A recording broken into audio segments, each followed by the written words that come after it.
오늘 우리에게 주신 하나님의 말씀은 신약성경 사도행전 2장 43절에서 47절까지의 말씀이 되겠습니다. 제가 가진 성경은 신약성경 189면에 기록되어 있습니다. 189면에 기록된 사도행전 2장 43절에서 47절까지의 말씀입니다. 이 기록된 계시의 말씀을 봉독하는 중에 살아계신 하나님의 음성을 모두 다 함께 들으실 수 있기를 바랍니다. 하나님의 말씀입니다. 사람마다 두려워하는데 사도들로 말미암아 기사와 표적이 많이 나타나니 믿는 사람이 다 함께 있어 모든 물건을 서로 통용하고 또 재산과 소유를 팔아 각 사람의 필요를 따라 나눠주며 날마다 마음을 같이하여 성전에 모이기를 힘쓰고 집에서 떡을 떼며 기쁨과 순전한 마음으로 음식을 먹고 하나님을 찬미하며 또 온 백성에게 칭송을 받으니 주께서 구원받는 사람을 날마다 더하게 하시니라. 아멘. 오래전 초대교회 시기에 소아시아 지역의 비두니아 총독이 로마 황제에게 보낸 편지가 지금까지 잘 보관되어 있습니다. 그 내용은 다음과 같습니다. 함께 들으시며 생각해 보시기 바랍니다. 로마 황제시여, 저는 그리스도인들에게 들키지 않기 위하여 제 부하 중 몇 사람을 그리스도인으로 만들었습니다. 교회 공동체에 몰래 들어가게 하여 세례도 받게 하며 오랜 시간 그리스도인들의 일거수일투족을 면밀하게 살펴보게 했습니다. 부하들의 보고에 따르면 그리스도인들은 밤이건 낮이건 모일 때마다 예수 그리스도를 노래한다고 합니다. 또 많은 양을 소비하는 것은 아니지만 어쨌든 자주 빵을 떼고 포도주를 마시면서 기뻐하고 즐거워한다고 합니다. 그런데 참으로 이해할 수 없는 것은 그들이 자신을 괴롭히는 사람들을 위해서도 기도한다는 것입니다. 황제시여, 그들은 로마의 관리들을 위해서 그리고 황제의 폐하를 위해서도 기도하고 있습니다. 또 한 가지 분명한 사실은 그들이 서로 사랑하고 있다는 것입니다. 깊이 생각해 보시기 바랍니다. 성도 여러분, 기독교와 교회의 본질은 거듭남과 부흥에 있는 것입니다. 이 사실을 항상 기억해야 합니다. 기독교와 교회는 전통과 제도와 간섭 위에 세워지는 것이 아닙니다. 또한 성장과 전도운동과 새로운 프로그램과 이벤트 위에 세워지는 것이 절대 아닙니다. 거듭남과 부흥은 실제 사건이며 창조적 변화를 우리 안에 일으킵니다. 그래서 거듭난 자는 그 정체성이 변화되고 성품까지 변화됩니다. 신분과 운명이 변화되며 갈망과 헌신이 그리고 삶의 목적이 변화됩니다. 또한 모든 것이 새롭게 변화되는 겁니다. 이것은 오직 하나님의 기준에 의하여 성령의 역사로 되어지는 것입니다. 이건 실제 사건입니다. 그냥 가르침이 아니에요. 이런 사건이 일어났음을 역사적으로 말하고 그 사건이 성경에 기록된 겁니다. 이런 일은 인간의 기준으로, 인간의 열심으로, 노력으로는 절대 불가능한 것입니다. 무엇보다 중요한 건 거듭남 없이는 어느 누구도 천국 들어가지 못한다는 거예요. 그런데 이 사실을 자꾸 잊어요. 예수님께서 요한복음 3장을 통해서 명백하게 말씀하십니다. 거듭나지 아니하고는 하나님 나라를 볼 수 없느니라. 거듭나지 아니하고는 하나님 나라에 들어갈 수 없다고 명백하게 말씀하십니다. 아무리 내가 열심히 선행을 하고 봉사를 하고 구제를 하고 예배를 드린다 할지라도 거듭나지 못하면, 내 안에 창조적 변화가 나타나지 않으면 천국에 들어가지 못하는 겁니다. 그래서 예수님께서 산상수훈 결론 중에 마태복음 7장을 통해서 명백하게 선언하셨습니다. 주여 주여 하는 자마다 다 천국에 들어가는 것이 아니다. 특별히 선지자 노릇을 하고 많은 능력을 행하고 귀신을 축출한다 한들 천국에 들어가지 못한다. 거듭난 자만이 천국에 들어가느니라 우리에게 선언하십니다. 그러나 오늘날 다른 복음이 널리 퍼져 있습니다. 이것을 잘못된 현대판 복음이라고 명명합니다. 그래서 설교나 전도자들이 전도자들이 이렇게 말합니다. 천국 들어가기 너무 단순합니다. 그냥 나를 따라 믿기만 하십시오. 나를 따라 고백하면 천국 들어가는 겁니다. ABC만큼 단순합니다 말합니다. A, accept입니다. 하나님의 은혜를 받으라. 은혜의 선물을 받으라. B, believe. 세상의 구주이신 예수님을 믿으라. C, confess. 죄의 이름을 인정하라. 따라하세요. 이대로 고백하면 당신은 오늘 구원받았고 하나님의 자녀 됐고 천국 백성 되었습니다. 이게 거침없이 선포되는 오늘입니다. 그렇게 예수 믿은 사람이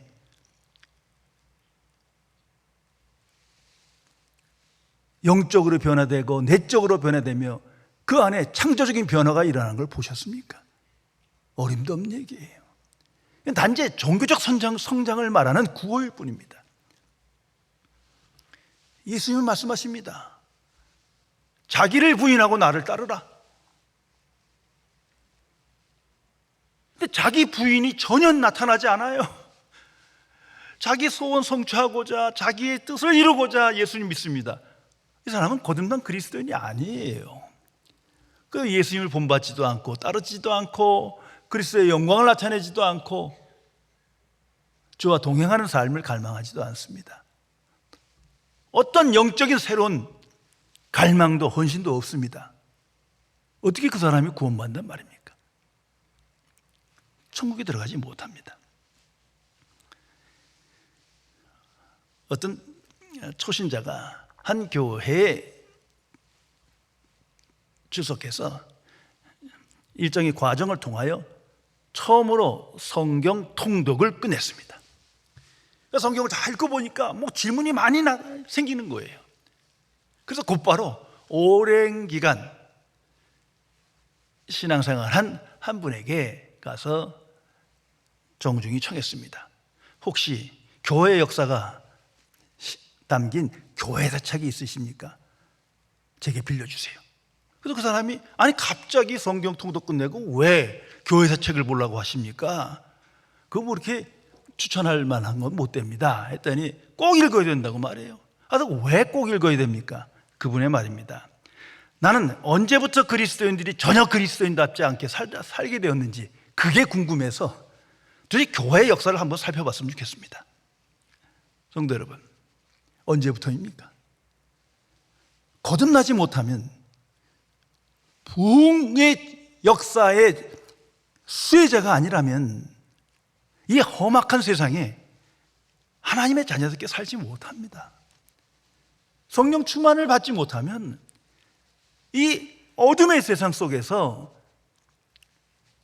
빛과 소금의 사명을 전혀 감당할 수 없는 거 아니겠습니까? 거듭남의 변화는 실제적 사건이요 오직 하나님의 기준으로 되어지는 겁니다. 하나님의 복음과 성령의 역사로 되어지는 역사적 사건입니다. 이것이 성경에 기록되어 있습니다.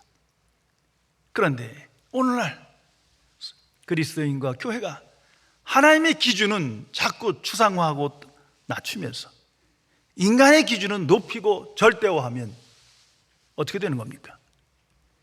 그것이 그리스도인과 교회의 위기이며 부패인 겁니다.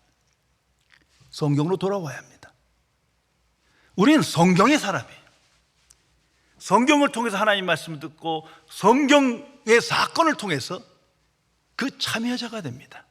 이 사건을 통해서 내게 주신 하나님의 말씀을 듣게 되는 겁니다. 초대교회로 돌아가야 합니다. 하나님께서 일으키신 초자연적인 사건을 통해서 교회가 무엇인지, 그 본질이 무엇인지, 속성이 무엇인지, 그 결과가 무엇인지를 명백히 기록하고 있습니다. 우리는 나 자신을 생각할 때마다, 교회를 생각할 때마다 이 초대교회 사건과 비교하며 나는 어디쯤 오고 있는지, 이러한 영적 체험이 내게 일어나고 있는지를 분별해야 할 것입니다.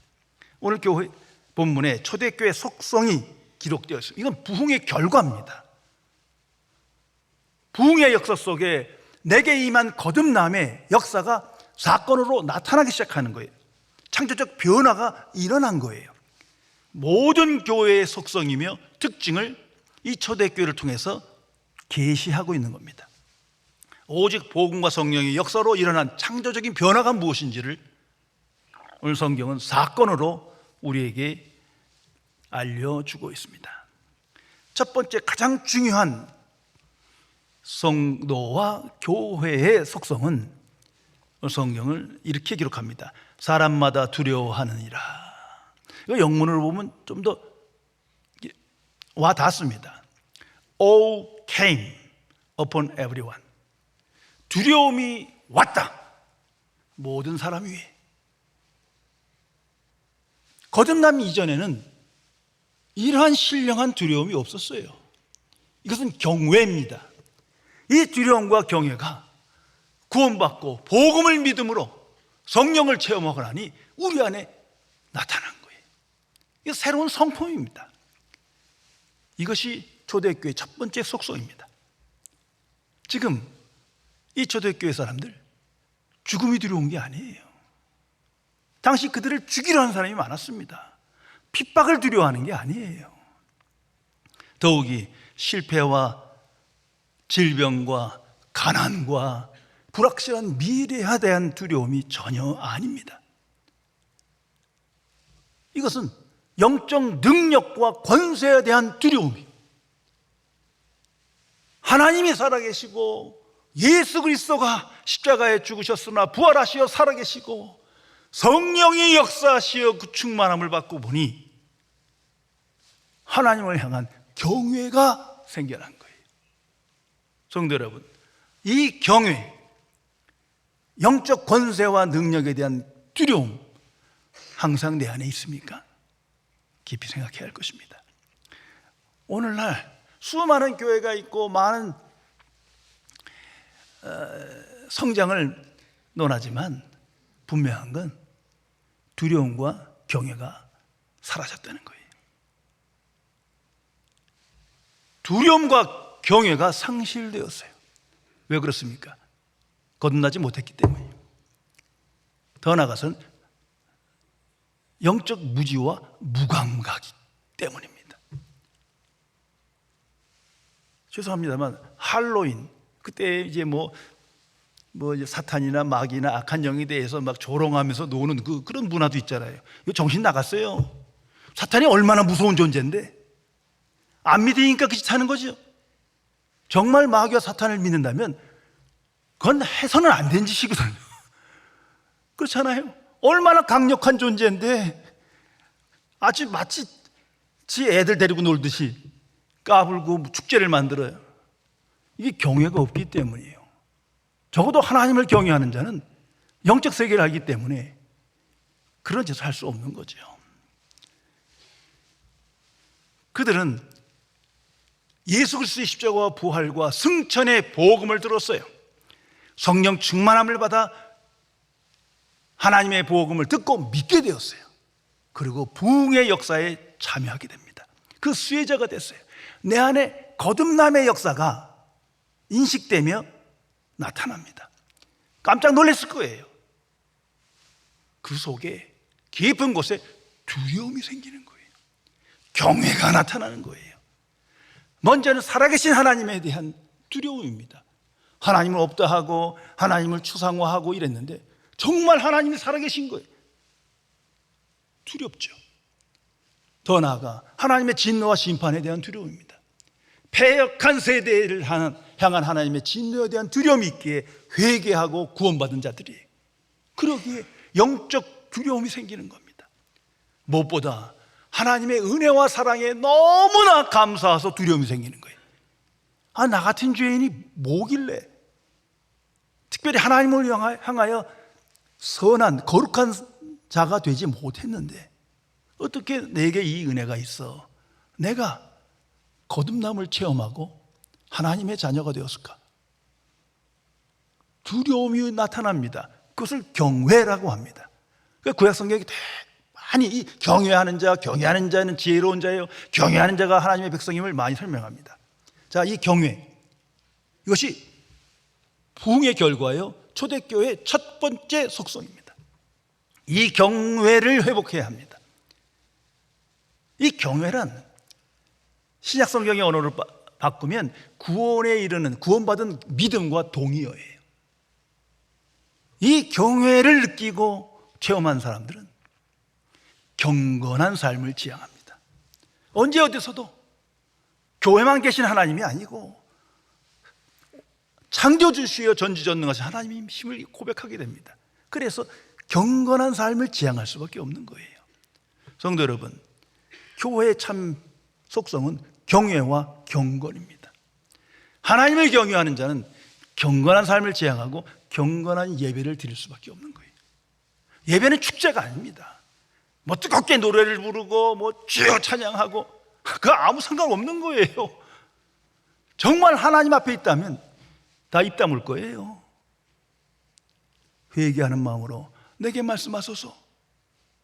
주의 말씀에 귀를 기울일 거예요. 경건이 없다면 예배가 아닙니다. 오늘 이 시대는 이 경외와 경건을 잃어버렸어요. 여기에 문제가 있는 겁니다. 또한 또 다른 속성은 기사와 표적이 많이 나타났다. 성경은 기록합니다. 이 사도들을 통해서 많은 이적이 나타나는 말합니다만 이것은 경외의 결과입니다.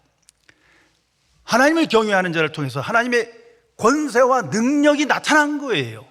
이건 성경 전체의 하나님의 말씀입니다. 하나님을 경외하는 자에게 하나님의 은혜와 사랑과 지혜와 능력이 나타나요. 그것이 눈에 보이는 사건으로 보일 때 기적과 표적이라고 말하게 됩니다. 교회는 이런 놀라운 영적 체험이 있는 곳이에요. 그래야 교회가 교회됩니다. 그런데 이 기적과 표적의 목적이 뭡니까? 하나님은 왜 이런 사건을 우리 안에 일으키시는 겁니까? 너무나 자명한 것입니다. 그것은 하나님의 복음을 듣게 하고 믿게 하기 위함입니다. 살아계신 그리스도를 고백하고 나의 주로 믿게 하기 위하여 불신앙의 세대에 하나님께서 이처럼 이적과 표적을 나타내시는 겁니다. 교회는 오직 하나님의 복음이 들려지고 믿게 되는 영적 체험이 있는 것임을 분명히 기억해야 할 것입니다. 그리고 또 다른 속성은 성도의 교제입니다. 계속 나열되는 속성은 하나님을 경외함으로 경외하는 자들에게 나타나는 그러한 특별한 은총인 것입니다. 이제 이들은 새로운 가족이 되었어요. 그래서 44절 45절에 성경은 이렇게 기록합니다. 믿는 사람들이 다 함께 있어 모든 물건을 서로 통용하고 또 재산과 소유를 팔아 각 사람의 필요를 따라 나누어 주었더라. 서로 잘 아는 사람들이 아니에요. 그런데 이 교회 안에서 자기 부인이 이루어집니다. 서로 사랑하게 되었어요. 서로 이해하게 되었어요. 그리고 소유관이 바뀌게 되었어요. 거듭나기 전에는 내 것을 주장하고 자기 이익을 쫓아 살았는데 거듭난 이후에 성령을 선물로 받으니 모든 것이 하나님의 것이요, 하나님이 주신 거예요. 하나님의 일을 위하여 쓰고 싶은 거예요. 그런 일이 성도 간에 교회 안에서 이루어집니다. 그때 상황과 지금은 아주 다릅니다. 그때는 이 초대교회 교인들은 대다수가 노예들이었어요. 로마의 권세 아래 식민지 백성이에요. 그러니 먹고 사는 문제가 어려워요. 많은 굶주림 속에 살았습니다. 더욱이 그리스도인이 되고 보니 그러한 세상의 무리로부터 분리되고 세상이 핍박을 하는 거예요. 그러니 더욱더 경제적 어려움이 있었어요. 그러기에 보니 서로 궁핍하고 어려운 삶을 살아나가는 거예요. 그래서 자기 것을 팔아 그들을 도왔더라. 각 사람의 필요를 따라 나눠주었더라. 필요를 알게 된 거예요. 각 사람의 필요를 알만하면 상당한 관심과 사랑과 배려가 있어야 합니다. 그래서 그러한 사건이 이루어집니다. 이것은 공동재산을 가졌다는 게 아닙니다. 신학적으로 여기서 상상력이 커서 이 사도행전 2장 이 속성들로부터 마르크시즘, 사회주의가 나옵니다. 왜? 공동재산을 한 것이 이게 하나님의 뜻이다. 이런 사회를 이루어야 한다. 이거 참 어처구니 없는 얘기예요. 지금 그 얘기가 아니에요. 이것은 자세히 보세요. 사회재산을 팔아서 각 사람의 필요를 따라 나눔과 베품의 인생을 살았더라. 그 말을 하는 거예요. 사유재산을 팔아서 자발적으로 구제와 봉사와 선행에 힘썼더라는 것을 말하는 것입니다. 이런 놀라운 성도 간의 교제, 은혜 공동체가 나타난 거예요. 이것이 초대교회의 속성입니다. 더 나아가서 초대교회는 교회 중심의 삶을 살아가게 됩니다. 구원받기 이전에는 나 중심의 삶을 살았고 세상 중심의 삶을 살았어요. 근데 이제는 변화됐어요. 그것이 46절에 이렇게 기록됩니다. 날마다 마음을 같이하여 성전에 모이기를 힘쓰고 집에서 떡을 떼며 기쁨과 순전한 마음으로 음식을 먹었더라. 날마다 마음을 같이하여, 이거 만장일치 말하는 게 아닙니다. 이 의미는 예수 그리스도 중심의 인생을 살았다는 거예요. 서로 다양한 생각을 갖고 있지만 그리스도 안에서 하나 됐다는 거예요. 자기 생각은 버리고 주님의 뜻을 높였다는 거예요.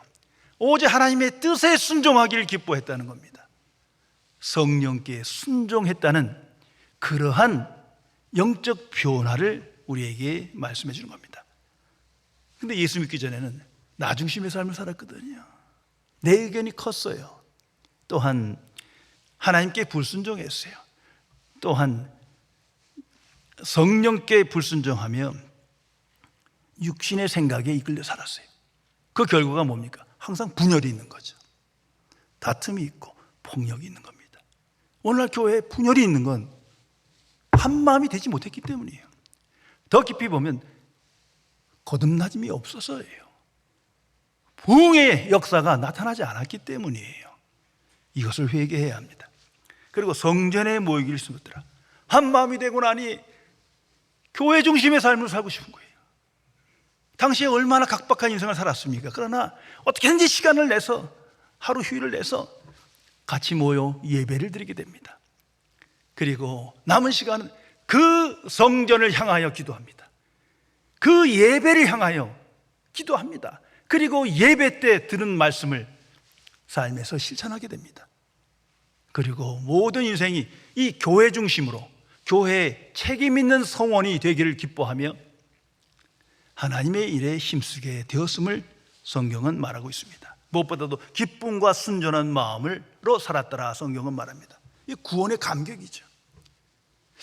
무슨 노래방 가서 노래 볼 때 기뻤더라, 무슨 주식을 했는데 돈을 많이 얻어서 기뻐, 이런 얘기가 아니잖아요. 구원의 감격이에요. 거듭난 그리스도인에게 항상 이 구원의 감격이 있습니다. 그것이 약화됐을 때는 성령께서 일깨워 주세요. 사건으로 말씀으로 충만케 하십니다. 복음을 묵상할 때 그 응답은 항상 감사와 기쁨입니다. 그래서 영주도적인 인생을 살아가게 됩니다. 그러한 삶이 나타난 것을 말합니다. 또한 순전한 마음, 이거 영문으로 보면 좀 와닿아요. Singleness of heart. 싱글, 하나의 마음이라는 거죠. 원래 인간은 복잡해요. 저도 아주 복잡한 사람입니다. 그러나 복음을 생각하고 성령께 기도하고 주가 내 안에 계신 동안 아주 단순해져요. 가장 단순한 시간이 바로 이 시간일 거예요. 하나님 앞에서 주의 말씀을 선포할 때 그 마음으로 살았더라. 그 마음으로 생활을 살았다는 겁니다. 얼마나 놀라운 은총입니까? 그리스도의 마음을 본받는 자로 살았기 때문이에요. 주께서 말씀하십니다. 나를 본받고 나를 따르라. 그 속에서 자아가 죽는 거예요. 자기가 부인됩니다. 내 힘으로 안 돼요. 내 안에 주님이 커지면, 복음의 영광이 커지면 비례하여 자아가 죽고 자기가 부인되는 거예요. 그럴 때 순전한 깨끗한 마음을 갖게 됩니다.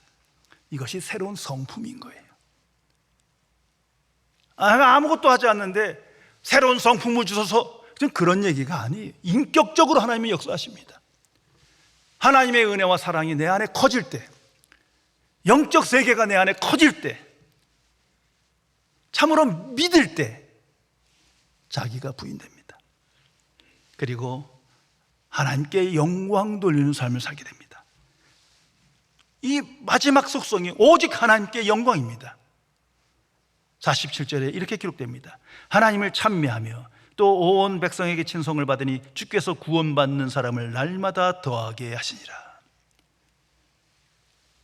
거듭난 변화 속에 하나님의 능력을 받아 나의 성공, 나의 행복, 나의 유익, 자아성취 이런 거 아닙니다.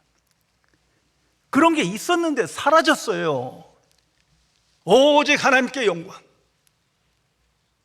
하나님께 영광 돌리지 않으면 내게 삶의 의미가 없는 거예요. 각자 어떤 직업을 갖든 그게 중요한 게 아니에요. 어차피 하나님께서 허락하신 것이요, 내게 주어진 인생이에요. 핵심은 하나님께 영광 돌리냐 아니냐, 여기에 있는 것입니다. 하나님을 찬미하는 인생으로 변해졌더라. 원래 이렇지 않았거든요. 그러나 부흥의 결과로, 거듭남의 결과로 함께 교회 중심의 삶을 살다 보니 그 속에서 하나님의 말씀을 들으며 창조적 변화가 나타나는 것을 성경은 사건으로 기록합니다. 그리고 더 놀라운 일이 하나님께 영광 돌린 중에 부흥이 또다시 일어납니다. 성경은 이렇게 기록합니다. 주께서 구원받은 사람을 날마다 더하게 하시니라. 성도 여러분, 이거 우리가 전도해서 그런 거 아니에요. 인간 주도적 성장을 말하는 게 아니에요. 주께서 구원받은 사람을 날마다 더하게 하시니라. 거듭난 그리스도인을 날마다 더하게 하시니라. 살아계신 그리스도의 역사입니다. 정확히 말하면 살아계신 예수 그리스도께서 성령을 통해서 이 일을 일으키시더라. 그래서 교회가 그리스도의 몸된 교회인 겁니다. 이것이 고백되지 아니하고 이 일이 체험되지 않으면 뭔가 잘못된 겁니다. 이것을 분별해야 할 것입니다. 서기 50년에 초대교회 당시에 있었던 일입니다. 예루살렘 전역에 전염병이 돌았어요. 유대인과 이방인들이 병든 가족을 버리고 도망쳤습니다. 근데 이런 것은 교회가 핍박당하던 시기에 초대교회에서부터 한 300년 동안 엄청난 전염병이 있었습니다. 또한 중세에 가톨릭이 타락했을 때 흑사병이 수백 년을 돌았어요. 유럽의 인구 3분의 1이 죽습니다. 이건 하나님의 진노예요. 동시에 사탄의 역사입니다. 이런 사건 속에서 있었던 일입니다. 다 도망가는데 도망갈 수밖에 없죠. 전염병인데다가 약이 없죠. 병원도 없죠. 그곳에서 피해야 되는 거예요. 그게 상식이에요. 그런데 이상한 일이 벌어집니다. 초대교회 신자들은 오히려 병든 자들을 돌보고 있는 거예요. 그들 환자들에게 먹을 것을 나눠주고 시체를 수습하고 병든 자들의 손을 잡고 기도하고 있었습니다. 어느 날 한 유대인이 랍비가 이것을 보고 물었습니다. 너희는 왜 병든 자들을 두려워하지 않느냐? 왜 피하여 도망가지 않느냐?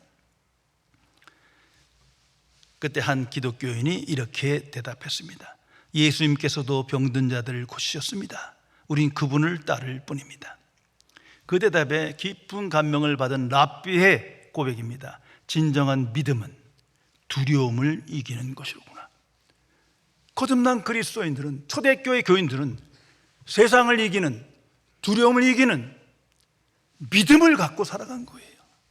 이게 내 노력과 내 헌신으로 되는 게 아닙니다. 하나님의 은혜로 말미암아 그 믿음이 주어져야 되고, 거듭남의 역사를 통해서 하나님을 경외하는 마음이 나타나야 되는 것이고, 그리고 하나님께 순종하는 마음, 하나님을 향한 열정이 생겨질 때 우리는 새로운 차원의 인생을 살아가게 됩니다. 성도 여러분, 교회는 분명 하나님의 전이요 그리스도의 몸인 것을 기억해야 합니다. 그리고 그 본질은 부흥과 거듭남입니다. 다른 것은 다 비본질인 거예요. 그 부흥과 거듭남이 나타나야만 우리 안에 창조적 변화가 나타납니다. 오직 복음과 성령의 역사로 되어지는 겁니다. 우리의 선행과 열심으로 되어지는 게 아니에요. 성경은 명백히 선포합니다. 우리 간단히 얘기합시다. 나 같은 죄인이, 구제불능한 죄인이 이 놀라운 창조적 변화를 체험하기 시작합니다. 그게 있어야 하나님의 자녀입니다. 이게 뭐 추상적인 가르침이 아닙니다. 역사적인 사건이요, 내 안에 일어나는 사건이 되어야 합니다. 마치 그것이 없다면 회개하고 성령께 기도해야 합니다. 주여, 성령의 역사 속에 거듭남의 은총을 허락하소서. 내 안에 영적 변화가 있어 오직 하나님께 영광 돌리는 인생이 시작되고 경험되게 하소서. 간절히 기도해야 할 것입니다. 이 일은 인간의 기준으로 안 됩니다. 아무리 가르치고 뭐 성경 공부 될 일이 아니에요. 성경 어디도 그런 기록이 없습니다. 오직 복음과 성령의 역사 속에 하나님이 행하시는 일입니다. 하나님의 기준으로 되어 있는 일입니다. 그러기에 그 사건을 성경에 기록했고 특별히 초대교회를 통하여 우리에게 계시하고 있는 겁니다. 성도 여러분, 예수소망교회 어디쯤 오고 있습니까? 분명 복음과 성령의 역사만을 지향했고 오늘까지 왔습니다. 오직 복음과 성령의 역사로 계속되며 초대교회를 본받아야 할 것입니다. 초대교회의 본성이 그리고 속성이 나타나기를 기도해야 할 것입니다. 그리고 우리 모두가 오직 부흥과 거듭남을 갈망하며 성령 충만함을 구해야 할 것입니다. 그래서 세상으로 나아가 정말 살아계신 그리스도를 소망하며 신뢰하며 그리스도를 본받으며 복음의 증인으로 오직 하나님께 영광 돌리는 승리의 삶을 살아가야 할 것입니다. 기도하시겠습니다. 창조주이시며 거룩하신 하나님 아버지, 어둠의 세상 속에 독생자 예수 그리스도를 보내주시고 십자가와 부활과 승천의 사건을 통해서 그 복음을 믿게 하시고 특별히 하나님 나라의 복음을 듣고 영접하여 이제는 천국 백성으로 거듭남의 중요성을 알며 거듭남과 부활을 갈망하며 이 어두운 세상에 오직 하나님을 경외하는 자로 살게 해주심을 진심으로 감사드립니다. 그러나 아직도 교회의 참 표식을 알지 못하며 본성과 속성을 알지 못하며 거듭난 자의 영적 체험이 없는 상태에서 맹목적인 종교생활하는 이 세대를 불쌍히 여겨 주옵소서. 주님의 몸된 교회를 깨워주시고 예수 소망교회를 새롭게 하시어 그리스도의 몸된 교회로 든든히 세워지게 하여 주옵소서. 진리의 성령이시여 날마다 성령 충만함을 구하며 그 능력을 받아 이제는 내 안에 새로운 변화를 체험하며 그 거듭남의 변화를 갈망하며 오직 복음의 증인이 되어 하나님 나라의 일꾼으로 하나님께 영광 돌리는 승리의 삶을 살도록 지켜 주옵소서. 주 예수 그리스도의 이름으로 간절히 기도드리옵나이다. 아멘.